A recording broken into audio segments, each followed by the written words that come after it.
So now is the perfect time to start growing sprouts inside because it's winter and you can't grow much outside. So this is the trials team.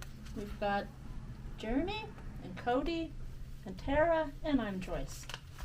So before you start growing your sprouts, make sure everything is clean.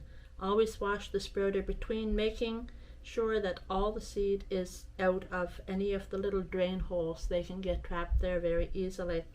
Sprouters are available from Veseys seeds. You put 1 tablespoon of seed in warm water and get the seed wet and then pour it into the tray.